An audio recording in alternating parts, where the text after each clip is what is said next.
Hey, what's going on, everybody? Welcome to another episode of Breaking the Game here on the Nothing But Net channel on Dash Radio. I am Stephen Gillespie. I'm co-hosting it up with my good friend Kenneth. What's up, Kenneth? How we doing today? I'm doing well. As we're recording, it's a beautiful Sunday. We got football on, but we're here to talk some hoops today as the season is finally here. We've had some great games so far, and we're going to break down some of them. Yeah, absolutely. So this is going to be the week one recap. That's kind of hard to say. I kind of turn my R's into W's whenever I try to say my words really, really fast. But, hey, we're all human and we're all here right now. And Kenneth, it's such a nice time of year because you just mentioned we're watching football. You just mentioned that basketball is in full swing. The MLB playoffs are in full effect. There was a G League draft. I mean, there's so much happening right now. But my favorite part of the year personally is the return of the NBA season. Kenneth, just talk to me a little bit about, what are your feelings, your thoughts, your evaluations, like in opening week, like what are your expectations like? My expectations opening week are usually pretty low, especially for the really good teams, because we know opening night we usually get a lot of great matchups. Like this year, we had Bucks and Nets, we had Lakers and Warriors. So teams are going to lose games early on. Sometimes it's due to scheduling, sometimes conflict and other things. So I like watching some of these rookies finally get a chance to see them play because it's been months since the draft happened, and preseason is great and all, but it's nice to see them finally get out on the court in regular season games that really mean something, and see what they can bring to the table, especially for some of these lower teams that we know aren't going to be in the playoffs, but they could definitely win some games and be fun to watch. Yeah, absolutely. And one of my favorite things to kind of pay attention to are fan bases. I don't really have a team. I know you're more partial to a team than some of the others, but I believe you do a great job of keeping your bias out of it. But one of the things that always cracks me up is 2-3 games into the season and everyone acts like the standings are basically set in stone, like the way that they are now is the way that they're going to be when the time the season finishes. And we just know that's not the way that things are going to shake out. And we're going to kind of start out talking about that, Kenneth. In the matter of 24 hours, our show notes have deferred quite a bit because there were fewer undefeated teams today when we woke up than yesterday, right? Whenever we came in and started preparing for the show. So, Kenneth, there's a couple of teams that are undefeated so far, and we know we have to do a good job of, tempering our expectations. But some of these teams that we see that are undefeated actually did a really good job last year. Some of these teams that are undefeated this year built upon tremendous success that they had upon the previous season. So a few of these teams, Kenneth, we look at and we say, okay, they're keeping it going. They had a good offseason. They had a good draft. Some of these teams, same thing, good offseason, a good draft. They didn't make the playoffs last year, but it looks like they're going to be much improved this season. And then finally, Kenneth, there are some teams that we just know aren't going to stay undefeated or even remain in playoff contention by the time the season finishes. So the first team that I want to discuss with you, Kenneth, are the New York Knicks. Now, they've beaten the Boston Celtics and the Orlando Magic. Boston in a tremendous double overtime game where they won 138-134. And then Orlando, they beat them pretty handily, 121-96. What have been your thoughts on the way that the Knicks have started the season so far? I mean, obviously, starting out with 2 wins is never a bad thing. They had that thrilling double overtime game with Boston. But Boston, I mean, they should have closed out that game in regulation. They're up by a half dozen with only a minute and a half left. And, Boston hit some shots to send it to overtime, but they're able to ultimately scrap it out. I mean, Julius Randle, a player that we were critical of a couple weeks ago, not necessarily that we didn't think he would play well, but could he live up to expectations of being an all-NBA guy last year and getting paid this offseason? We see that he's a 28, 9, and 8 guy and a steal and a block per game. Like, he's been incredible for them out of the gate. Evan Fournier was a great pickup by them. He's averaging 25 per game as well. RJ Barrett hasn't even played phenomenal yet, or even Kemba Walker to that extent. So if those guys start picking it up as well, I think the Knicks have shown that they've got more depth, they've got more shooting. Their defense is still very solid. So overall, I've been impressed by the Knicks. Yeah, me as well. And, some of the other players that haven't really torn it up, Derrick Rose has had some moments. Emmanuel Quickly, a guy who I was really high on coming into in his draft class, and he had a good rookie year. he hasn't really done that well either. And then Mitchell Robinson, a little already kind of an injury scare. It doesn't look like it's going to be anything too severe. But, his first game back as a New York Knick, I think it went, according to plan. So, Kenneth, just real quick, their next 3 games that they have the Orlando Magic again, the Philadelphia 76ers, and then the next team we're going to be talking about after this 3-game, preview, the Chicago Bulls. They'll be facing up with them. What are your expectations for them for the next 3 games? I mean, they should definitely beat Orlando. We've seen them so far this year. They're a really young team. It's going to take them quite a bit of time to rebuild here. We know that. When you've got 2 rookies starting to start the season, that's when you know that things are tough for your franchise. Philadelphia and Chicago are weird ones for me. We know that Ben Simmons isn't playing in Philly, but Joel Embiid is still there, Tobias Harris. So that's always going to be a tough game. The Bulls have started really strong as well. So I would expect them to go 2-1 over that stretch, 1-2 at the very worst, because Orlando should be a relatively easy win for them. Yeah, I echo that same sentiment. I'm of the mindset that they go 2-1, beat Orlando, and then they split either Philadelphia or Chicago. I think that Chicago might be the team that they beat because of their style of play. I think that they can grit and grind with Chicago as good as any other team that we're going to be seeing them match up against here in the short term. Speaking of the Chicago Bulls, Kenneth, they're another undefeated team. They've beat Detroit twice and the New Orleans Pelicans. Their first game was against Detroit. They beat them 94-88. The New Orleans Pelicans, they beat 128-112. And then they beat the Detroit Pistons again, 97-82. Kenneth, Zach Levine has kind of come out strong out of the gates, over 26 points per game, almost 6 rebounds per game, and almost 5 assists per game. New signing, DeMar DeRozan, over 21 points per game, 6 rebounds per game, and 4 assists per game. They've had great contributions from some other guys as well. Talk to me a little bit about Chicago Bull, and they're 3-0 right now, number 1 in the Eastern Conference. Was this what you had in mind for them? I mean, I felt like they should start 3-0. There was a lot of changes made in the offseason in Chicago, but when you get Detroit twice, you get New Orleans without Zion, those should be wins for you. Especially, you need to win these games because we won't look at these games now, but at the end of the season, if you drop a game like this, even 2 games like this, then that could ultimately put you at the 8 seed when you could be the 5 or 6 seed in the Eastern Conference, because we know how tight it's going to be this year. Lonzo Ball with a triple-double the other night. He was a great addition for them.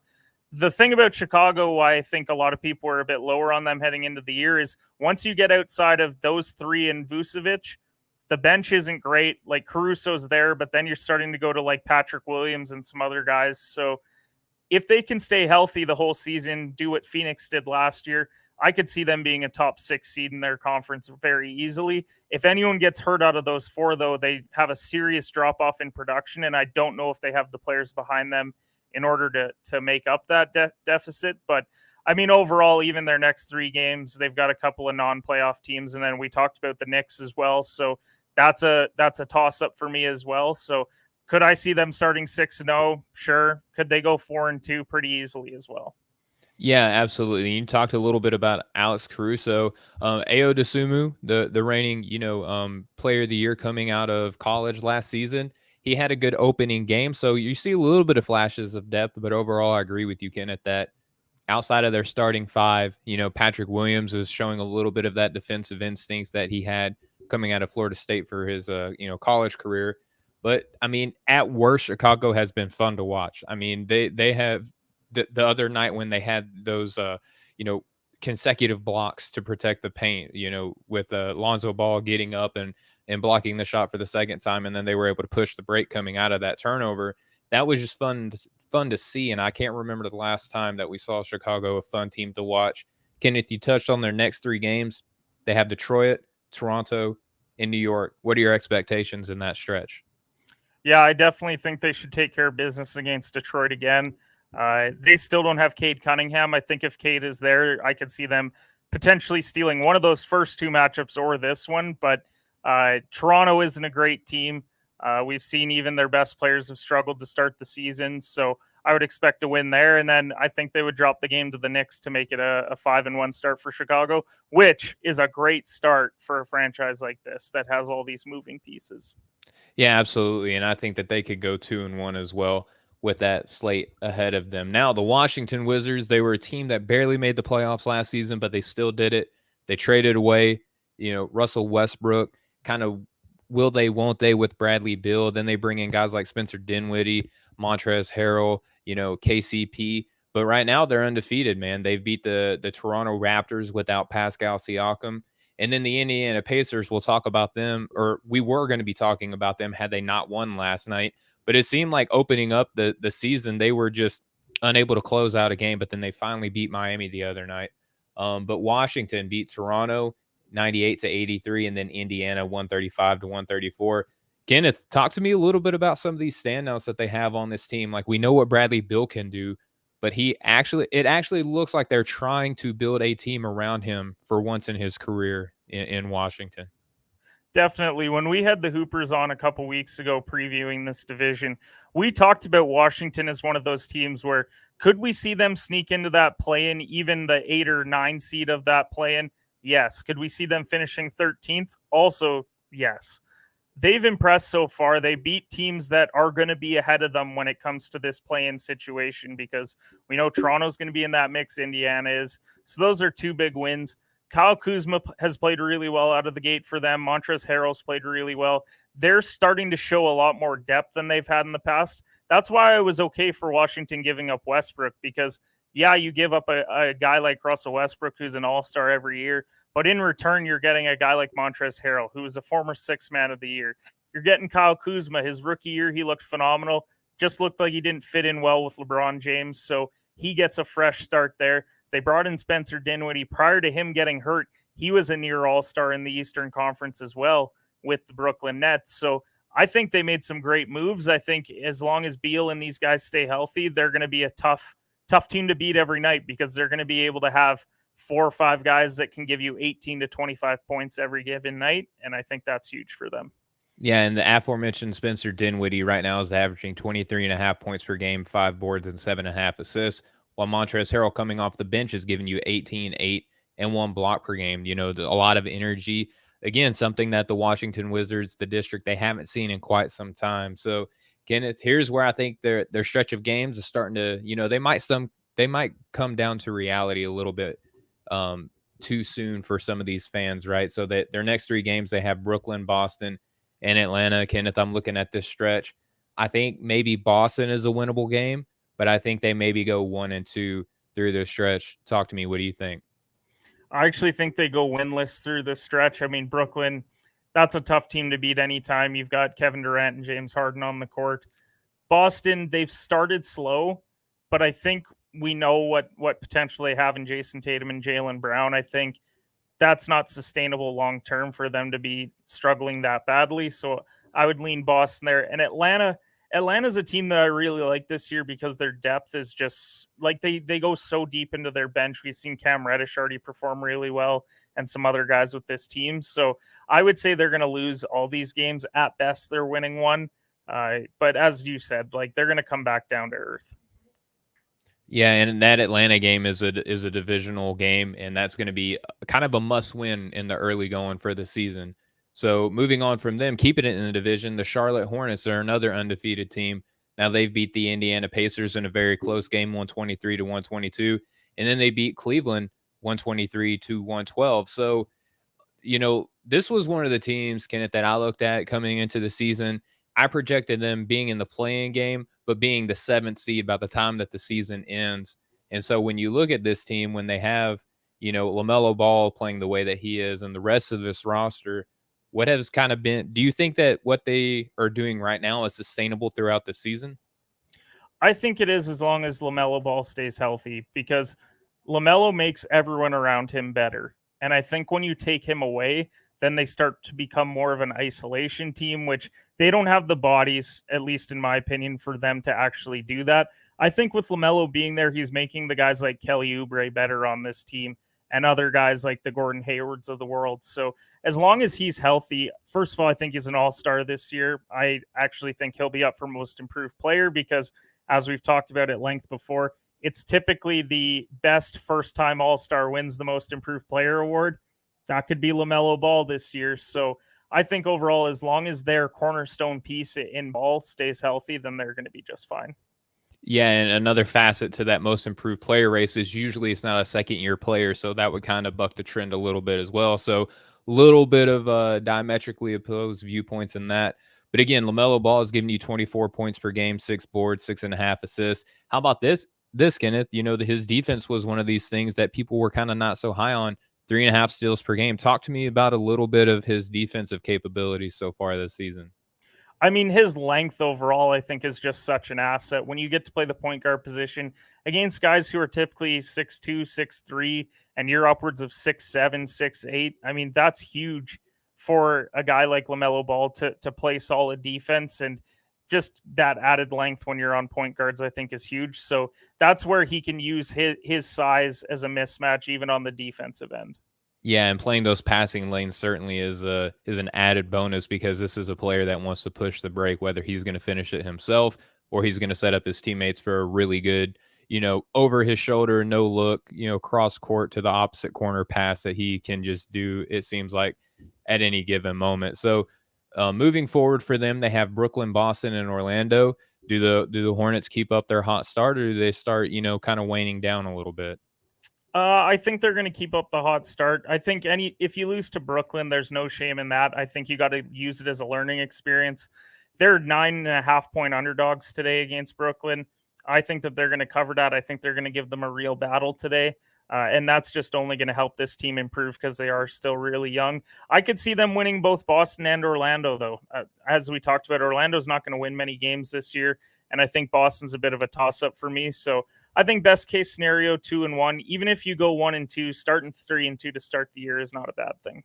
No, and I think Brooklyn, that's a game that they might drop. I think Orlando is probably the win, but eventually Orlando is going to start winning some games, and they're going to sneak up on one of these good teams, kind of like how Detroit did last season, where they won games that they had no business competing in. But the games that you would think, okay, they just beat the Lakers last week, maybe they can compete against the Cavaliers, and no, they did not, right? So hopefully Orlando fans, you're listening and you're not hating us right now, but it's just difficult right now based off of what we've seen so far to imagine you being able to get up against a hot start team like the Charlotte Hornets. All right, so moving it from the East Coast to the West Coast here, Kenneth, the Golden State Warriors, the team that everyone kind of has, opposite views on, hey, they're going to return and they're going to be in championship contention, or, maybe the idea of the Warriors has become better than the Warriors themselves, right? So right now, Kenneth, they're 2-0. They beat both LA teams 121-114 against the Lakers, and then 115-113 against the Clippers.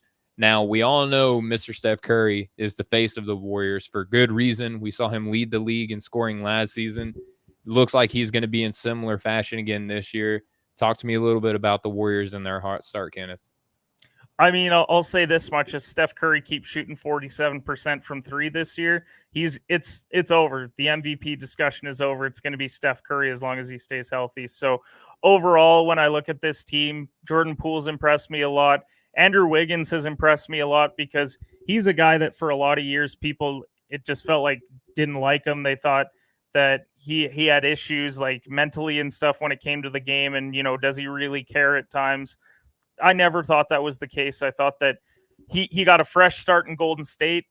Being in Minnesota is never easy, but we're going to be touching on them in a little bit because apparently good times are ahead for them, at least starting the season. So looks like that might be the case. I look at Golden State. They beat both LA teams. One's hobbled, one's got dissension, but either way, you get 2 wins.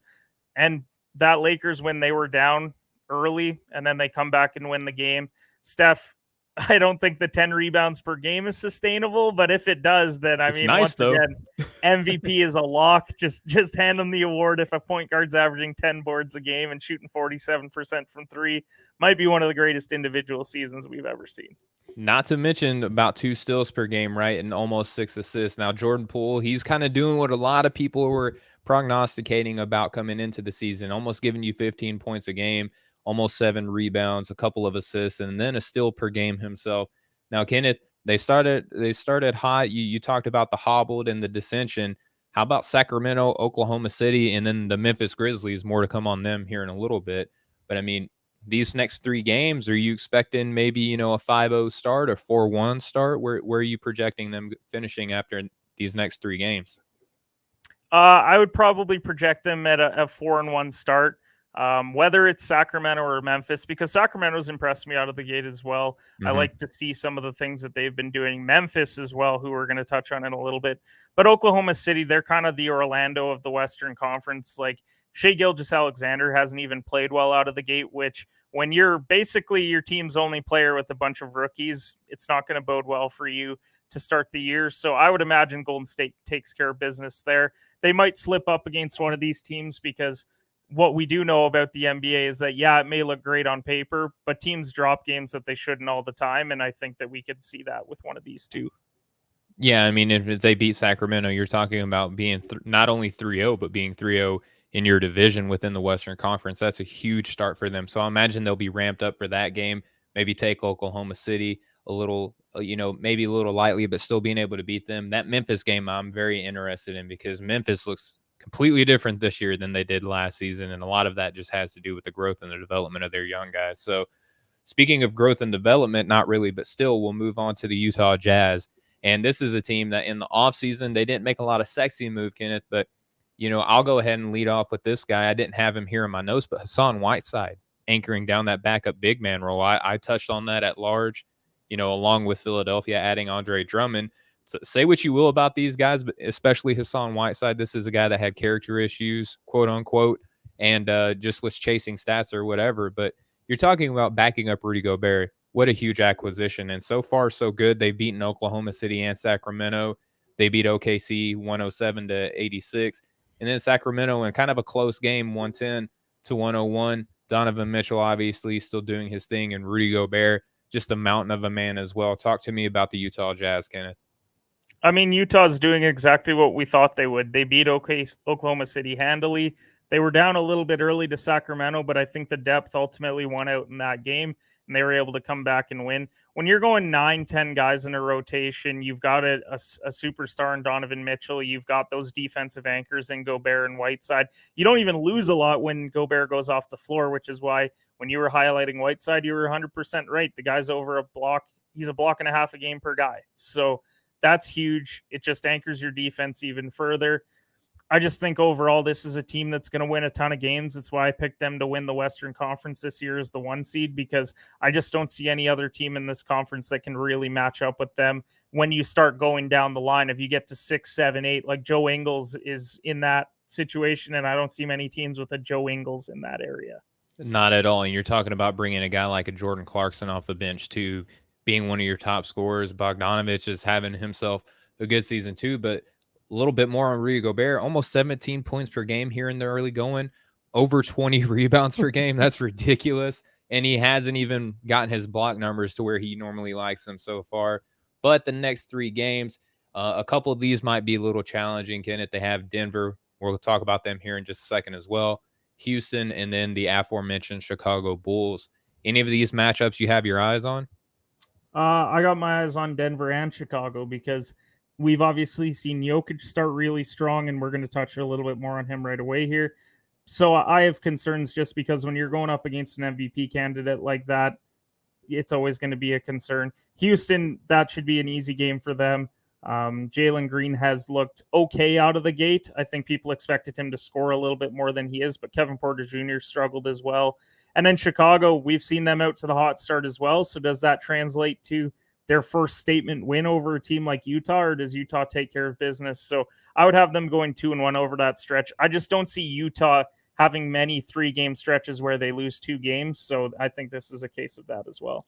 I think they're going to go 3-0, and we'll touch more on Denver here just after this analysis. But I mean, the depth, the injury that Denver has sustained so far outside of Nikola, it just seems like every other person we need one of you guys to step up. It just seems like Utah has that pecking order already established. And again, that cohesion for the Utah Jazz is going to be a theme that continues on, in my opinion, for the rest of the season. I look at Utah and I think they have a great chance starting out 5-0. So moving on to the Denver Nuggets, we teased this out enough, Kenneth. They beat the Phoenix Suns and the San Antonio Spurs, beat Phoenix 110-98, and San Antonio 102-96. Now, again, they're doing this without Jamal Murray.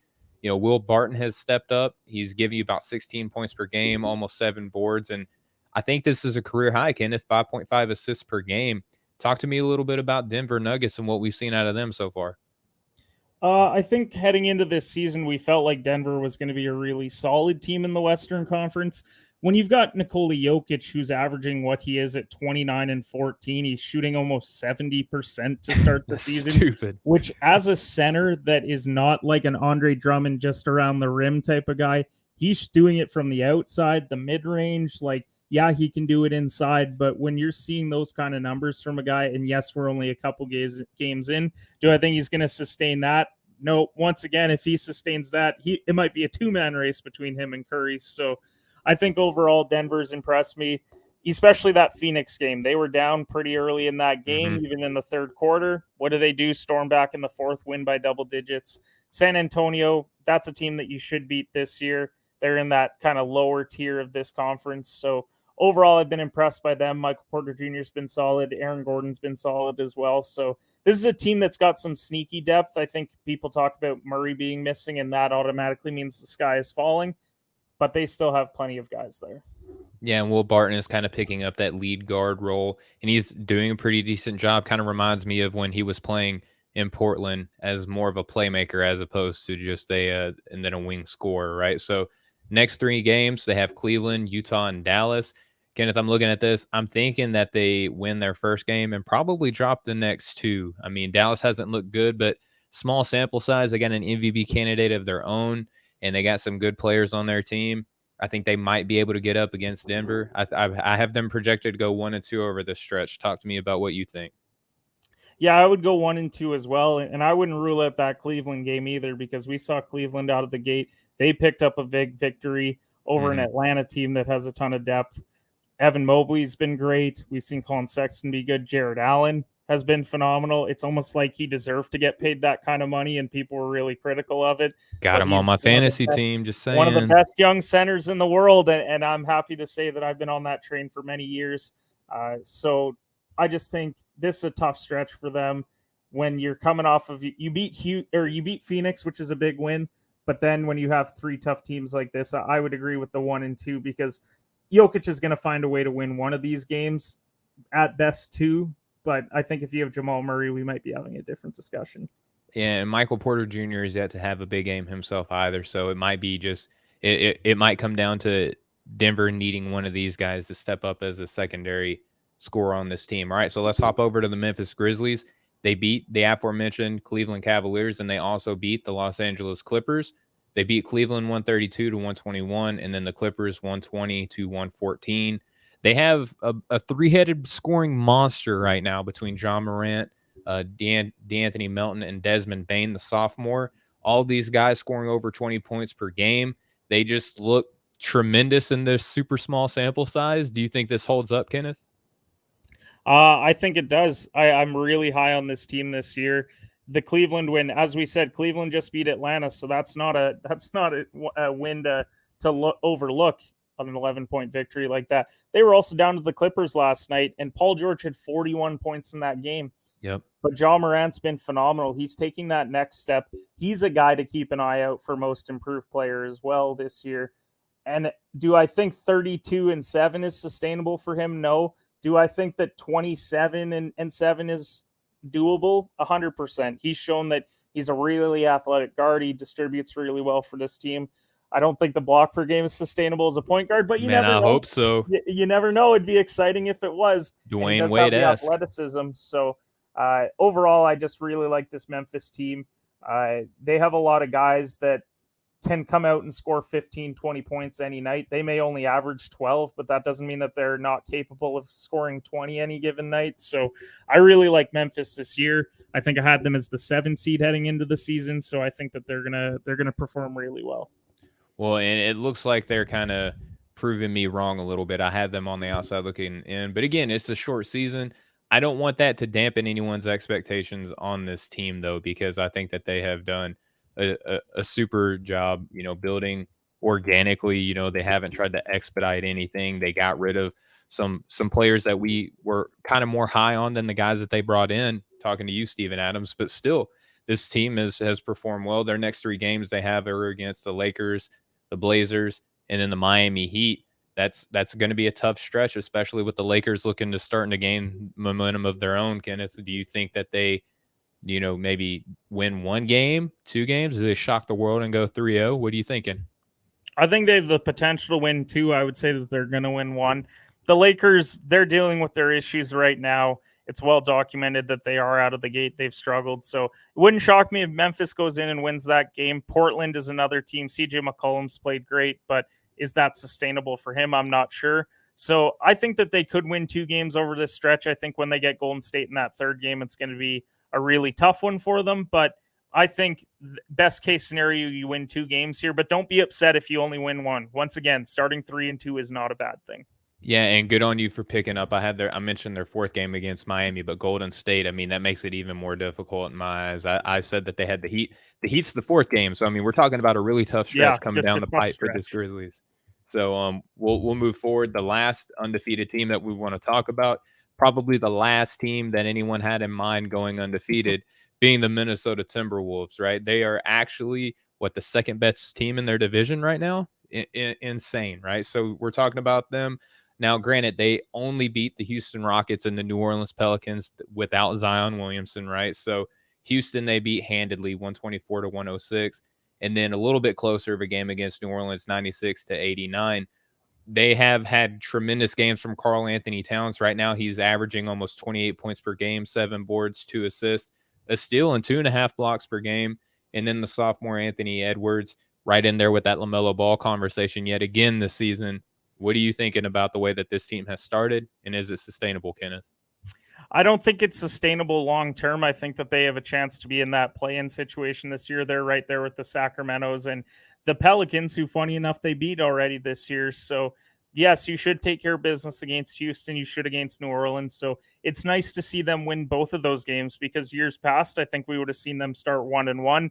Now that they have this quote-unquote big 3 there, I think it's going to be really interesting watching them this year. The next couple games are going to be really key for me as far as, okay, can I truly see them being in that play-in game, or when they play the teams that they do, are they going to fold and ultimately lose handily? So those ones I'm really interested in.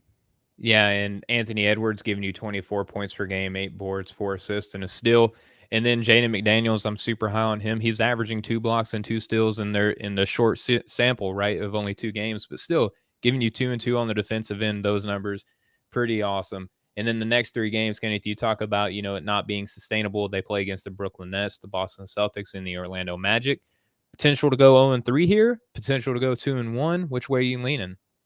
I would go 1-2 here.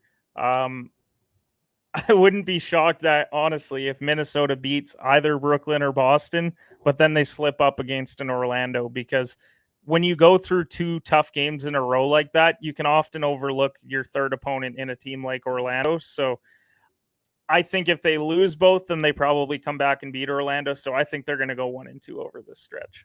I think it's possible that they go 0-3 because it's Minnesota. I would like to think, though, that they might go maybe 1-2, kind of along the same mindset that you had. So, Kenneth, we're going to transition now. Why don't you take over here, and we'll talk about some of these teams that are winless so far.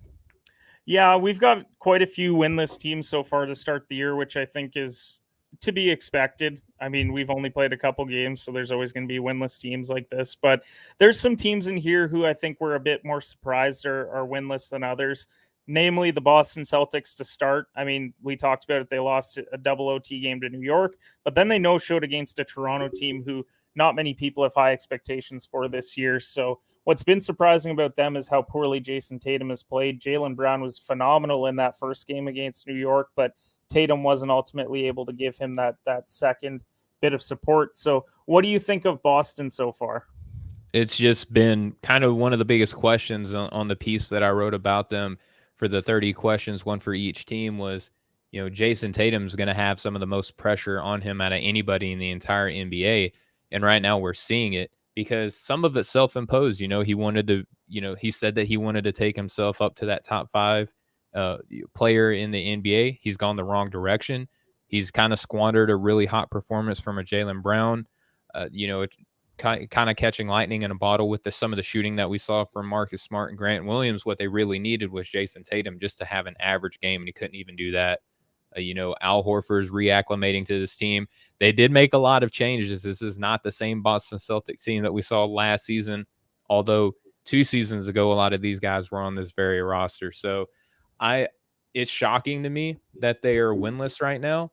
And I'm looking at their next few games. I think that they might be able to pick it up here, Kenneth, but I wouldn't be surprised if you're looking at an under 500 team at the end of next week. Yeah, I mean, the next 3 games that you're mentioning, they've got Houston, Charlotte, and Washington. Houston, that's a game that you have to win, especially if you're going to be in this Eastern Conference playoff race. You can't afford to drop a game early like that, because then you play a tough Charlotte team and a Washington team that started hot. So I think overall they need to go 2-1 over this stretch to really get themselves back into that position. What do you think they need to do? I think 2-1 is where is probably like the realistic approach. They got to turn it around now. That Houston game has got to be the game where they figure each other out and find themselves. I think 2-1's the right answer. Wouldn't be surprised though if they do a clean sweep and kind of silence some of the naysayers. Exactly. And we've seen Tatum start slow. And as we said earlier, do we really see him doing that long term? I don't think you do either. So overall, they just need to pick it up as a whole. Then we've got 2 teams that are what we were projecting to be bottom of the Eastern Conference this year for different reasons. Orlando, they started with a blowout loss to San Antonio, who's not a great team this year. And then they got blown out by the Knicks as well. Mo Bamba's played well for them, but overall, they don't have a lot of talent there. And then you've got the Detroit Pistons, who we mentioned earlier. They don't have Cade Cunningham to start, but they lost 2 straight games to Chicago to open up. No real standouts for this team overall. So what do you make of Orlando and Detroit so far? Well, Orlando, I'm not too surprised on, Kenneth, because their best player is in his 3rd season, and he's getting the most playing time that he's ever gotten, and he's responding very well, that being Mo Bamba. But then you got 2 rookies on this team. You know Franz Wagner coming out from Michigan last season, and then also Jalen Suggs, who I'm still very high on. I mean, it's obviously 2 games is too soon to be giving up on a young guy, but I was expecting him to be a little bit more dominant. But overall, I mean, this Orlando Magic team is in the perfect situation if you're looking to rebuild because, one, their location, it's a little bit low key. They can rebuild and not really have too high of expectations on them. And then Detroit, I'm surprised by Killian Hayes. I mean, is this dude still injured? What's going on with him? Because he's giving you 1 point per game, 3 rebounds, and 2.5 assists per game. This is a guy that a lot of people, not me, but I know some people who had him number 1 overall in his draft class. And I had him, I believe, 9th. And even that might have been too high. But right now, he's not looking good. Granted, they don't have Cade Cunningham. They still got some ballers on this team. Jeremy Grant fallen off a little bit from his production last season. But, I mean, have teams figuring him out? It's kind of hard to say. But, the next 3 games for Orlando, it's looking like New York, Miami, Charlotte. Next 3 games for Detroit, Atlanta, Philadelphia, Orlando. I'm not really expecting either one of these teams to do anything more than maybe win a game out of that stretch. And that's funny because I was just about to ask you because we know that these 2 teams play each other on Saturday next week. So when we come back to this discussion, we know that one of these teams is going to have a win, which is someone has to have a win. Someone has to have a win at some point. So who do you think comes back with the win? Do you think both of them come back with the win? Like maybe there's a game outside of that matchup where they could potentially win, or do you think we're coming back with just one winless team? I think Detroit might be the team with the win, but if Orlando does have a win coming in next week, it has to be against Detroit. I don't see them beating New York, Miami, or Charlotte. Now, again, Grant, we know that there's going to be a surprising victory because, 82 games, people are going to be resting players, things like that. It's not always going to go the way that it matches out to be on paper. But if I had to put money on a team coming back with a win, I think because it's surely schedule, it's going to be Detroit. I would agree there. I think that they both have daunting schedules outside of playing each other. We've got Orlando, as you said, New York, Miami, Charlotte, Detroit. You've got Atlanta, Philly, and then they get that Orlando game. So I would have to put money on Detroit as far as these ones go, but wouldn't be shocked. I would be shocked if both of them come in with a victory. So then we head over to the Western Conference, and the team that is in dissension, they're already fighting. They're getting into it with fans in the stands. That's my LA Lakers, and they were up against Golden State in the first game, but then they ultimately fell 121 to 114. Then you've got Phoenix, who controlled the majority of that game. The Lakers kind of made it close and made it look a lot better than it really was in a 115-105 game. So overall, we know Westbrook has struggled. Davis has played fairly well. LeBron has played okay for LeBron standards. So overall, though, they've got a bit of an easier schedule now coming up because we know Golden State are both and Phoenix are both playoff teams this year. So what do you make of the Lakers, and what do you think they'll do over their next 3 games? They do have Memphis, San Antonio, and Oklahoma City. So I'm not surprised that they've gotten off to a slow start. Maybe I was expecting 1-1, but 0-2 is not that far off. I mean, they still have to figure out how to play with each other. This is not a team that played together at all last season. You know, Russell Westbrook giving you about 12, 8, and 7 on some very low percentages. Dwight and DeAndre Jordan combined for this so far this year are giving you less than 5 points, less than 8 rebounds, 0 blocks in about 23 minutes of play between the both of them. Those are not numbers that you're counting on, especially when you look to move off of the disappointment that Marc Gasol was for this team last season. Anthony Davis doesn't want to be a quote-unquote center, but I'm looking at this team right now, and I think one of the biggest adjustments that they have to make in order for them to do some damage moving down the line is somebody, I don't know who it can be. It's not going to be Dwight Howard based off the footage that we saw from their last game. Someone has to tell Anthony Davis that he has to play center. Again, it doesn't look like it's Dwight Howard, but it's got to be somebody. Moving down the line, I think that the Lakers realistically can go 2-1, maybe 3-0. I mean, it's a favorable stretch of 3 games. But again, this is something that I think that a lot of us were expecting, and it's the typical LeBron James always ramps up slow. Now, as he's aging, you can't really afford to do that as much as what you used to, but don't press the panic button yet, LA fans. Just don't do it. I tweeted it out the other day. I will start to panic at the 20-game mark. Like, if you get to the 20-game mark, you're like 8-12 or something, then it's start to worry, because in the Western Conference, you fall that far behind. You better start to figure it out quickly. But through 2 games, you lose to 2 playoff teams. You were leading against one of them. You still haven't looked great in either game. Now you get this stretch.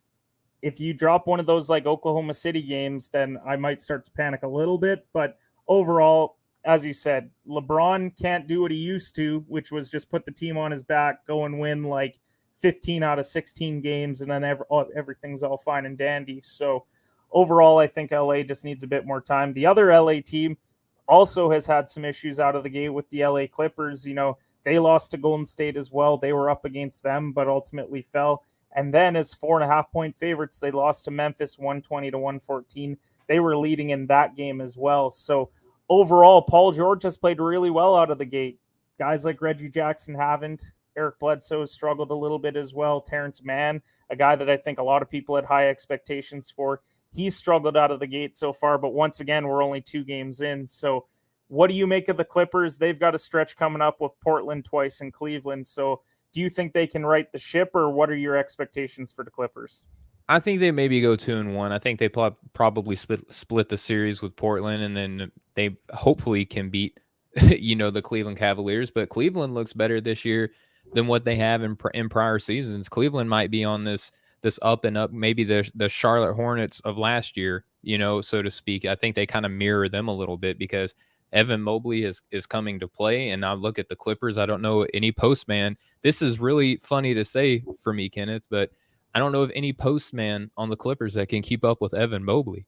That being said, Paul George might have to guard him, but at the same time, we've seen Paul George give you some really tremendous games.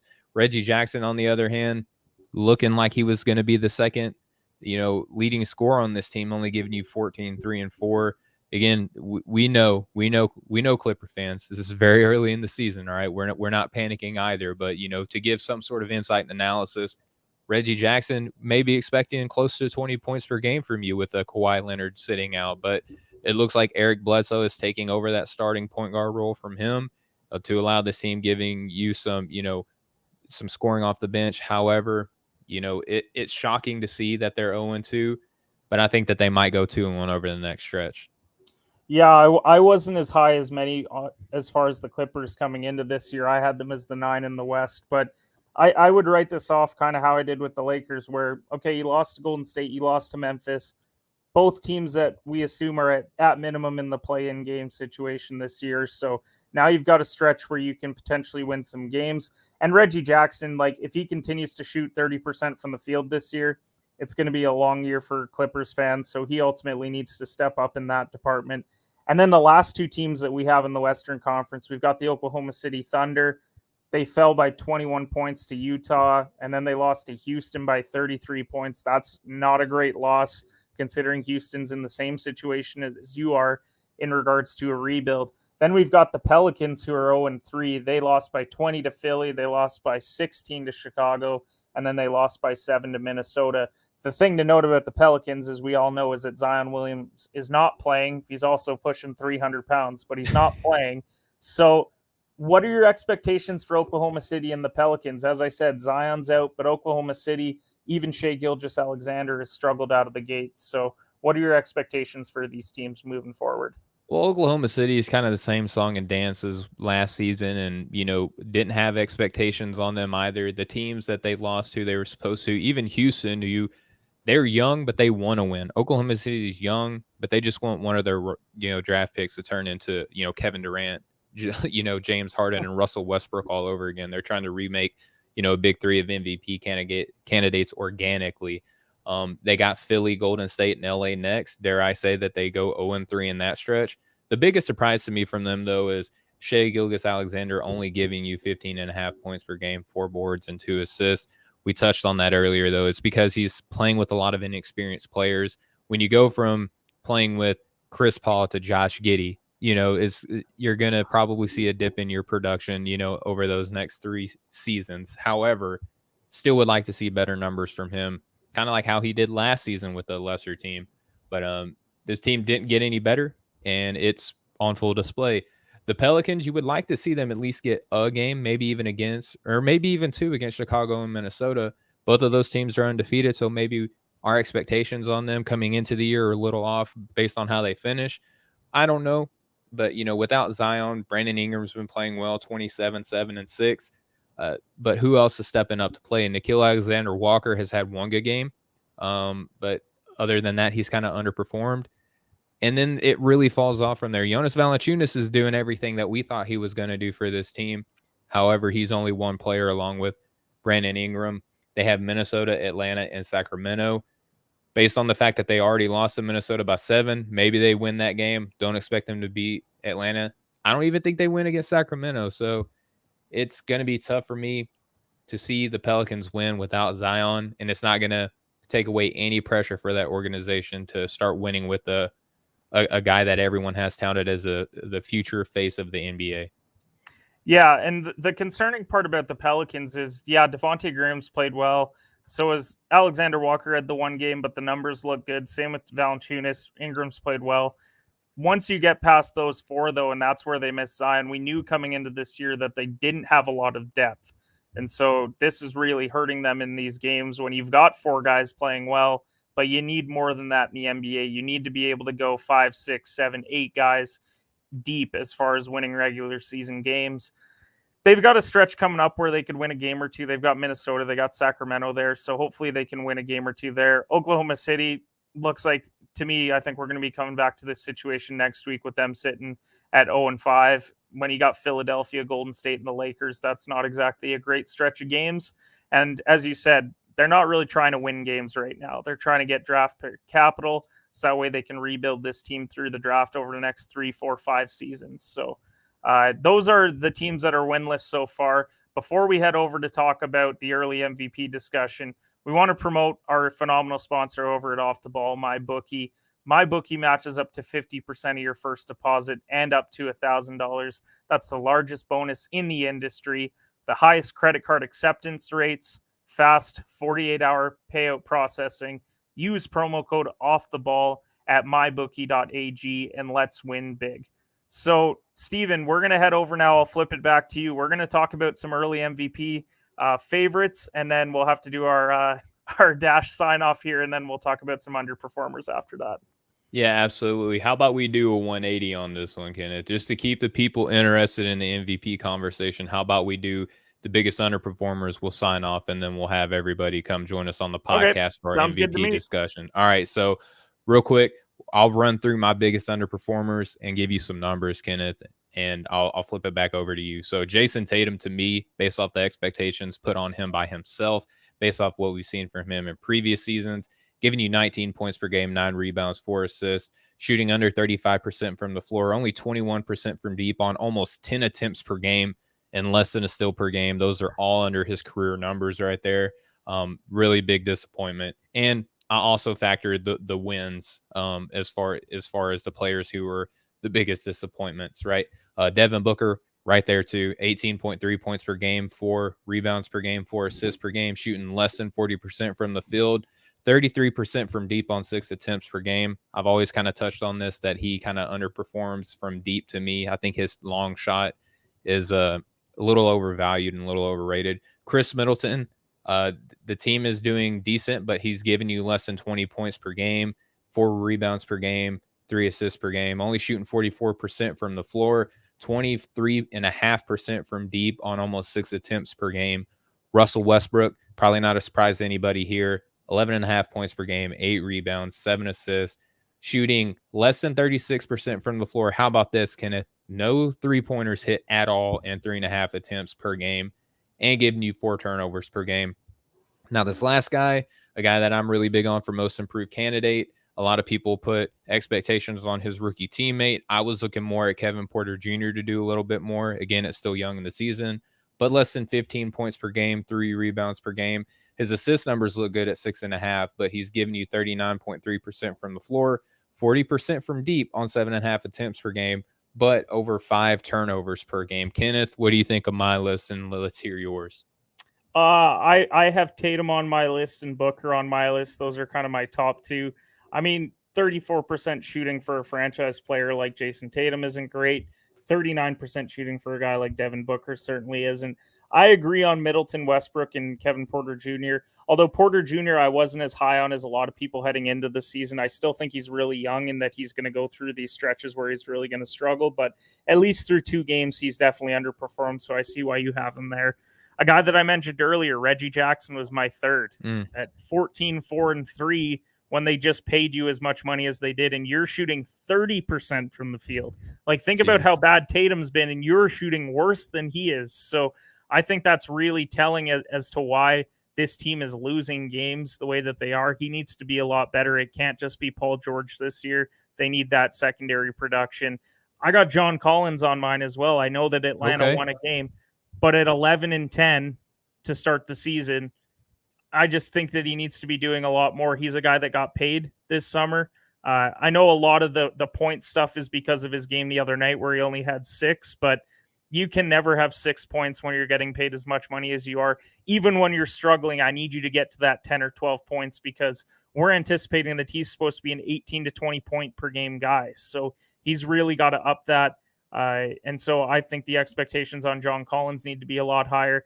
Then I guess it's a duo here, which might be a cop-out. It's kind of like the NBA 75 list where I don't have 75. I got 76. Okay. Well, I got a top 5 that's really a top 6. And Fred VanVleet and OG Anunoby. That's fair. Because Fred VanVleet, 13, 6, and 4 on 34% shooting. It's not going to get it done, especially when Pascal Siakam is out. We know that he's missing. Scotty Barnes has been the Raptors' best player so far this year. And I don't think it's even been close given the way that he's performed. Then you've got OG Anunoby. He's 16, 6, and 1. Yeah, 16 points is fine, but when you're shooting 32%, are you trying to do a little bit too much? Or is it just you need to up those numbers as far as shooting goes, get yourself to that 20-point per game guy? Because you and I were both very high on him heading into the year. We had him in our top 100 list. We had him kind of in the middle of the pack of that top 100 list. So when you're in that echelon of players, definitely need a lot more than 32% shooting. That's why it's even surprising that the Raptors have won a game, because when your 2 best guys are shooting below 35% and you're still winning games, I think is really impressive by them. So those would be my top 5 underperformers. Yeah, and those are all fair and good. You know, it's nice to hear you bash on the Raptors a little bit, but at the same time, are those 2 the best 2 players? Pascal Siakam's injured, and then Scotty Barnes, who I was low on. I'll admit it now, but he looks phenomenal for that team. He might be one of the the best surprises coming out of here. the rookie crop that, of Evan Mobley, Scotty Barnes, and then hello Chris Duarte out of nowhere. All three of those guys have done well. But Kenneth, man, that was fun. We're still going to continue on here on the podcast, but in terms of where we're on for Dash Radio, we're going to go ahead and, as Couch Coach Live over at Off the Ball Network likes to say, we're going to put a little bow at the end of this conversation, right? So, Kenneth, let's just tease the folks with some of the things that we have in the works, and go ahead and shout out Off the Ball Network. Definitely go check out all the network stuff at offtheballnetwork.com.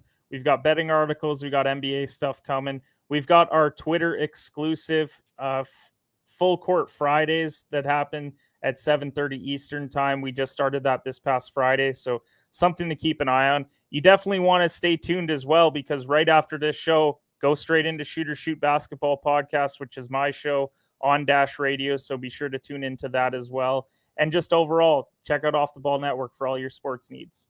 Yeah, and then just shout out for the rest of the guys at the network that are going to be continuing on here on Off the Ball Mondays. You got us, you got Kenneth again, you got Mo, you got Prez, and then you got the Hoopers for their evening run. So a lot of great stuff going on here at, the Nothing But Net channel here on Dash Radio.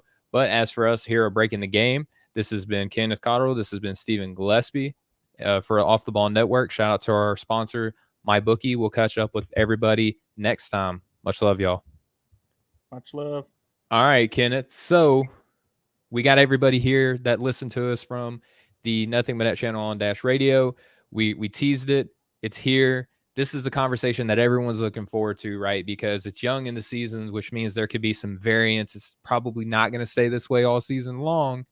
But, Kenneth, early MVP discussion. I'm just going to lay out that for mine, I went with teams that are essentially undefeated. There is one team on here, or one player that represents one team that isn't undefeated, but that's just because he's been freaking phenomenal, as to be expected.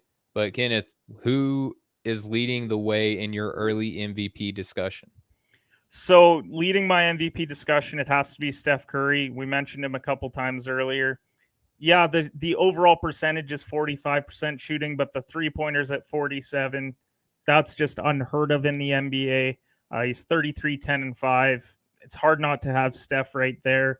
My second is Nikola Jokic, because he's hot on his heels. 29 and 14 and 5. He's a 68% from the field guy, almost 69%.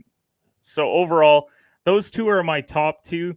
I actually then go to Zach Levine at number 3, because Chicago has started 3-0. They are the best team in the Eastern Conference right now. And he's really what's making this team go. I know that they added Vucevic and DeRozan, but 26, 5, and 4 on 51% shooting from his position. It's just been really impressive to watch. They were actually struggling their first game against Detroit early. Second half, he just came out and took that game. I think he finished with like 34 points and a bunch of assists and rebounds. So I've got Levine there at 3. I've got Julius Randle at 4, 28, 9, and 8. It's just really impressive what he's doing with the Knicks. And then at number 5, I've actually got Karl Anthony Towns. It's an undefeated Minnesota team right now, 27 and 7. He's shooting 60% from the field. The two guys that I kind of have just on the outside looking in, one because the team isn't winning, and one because I think the team is going to continue to win. So the team that's not winning is the Los Angeles Clippers, but that's not because of Paul George. Paul George is averaging 35 points per game out of the gate. I think if they can improve the win totals, then we're going to start to see him more in the MVP discussion, because he just needs his supporting cast to actually show up in order to be considered. And then a team that's winning, and he's just on the outside for me, is Ja Morant, because at 32.5 per game, 7 rebounds, I think there's a case to be made for him in the MVP discussion as well. So those would be my top 5, aka top 7 list as far as the MVP discussion goes. That's fair. I echo your same sentiment. Steph Curry is number 1 on my list. I have Nikola Jokic, who is number 3 on my list, and ditto that for Julius Randle at number 4. At number 2, I have Kevin Durant, because like you gave Paul George his props, because it's not his fault the way his team is performing. Kevin Durant has already recorded a triple-double. He's given you almost 31 points per game, 13 rebounds per game, 8 assists, shooting 49% from the floor.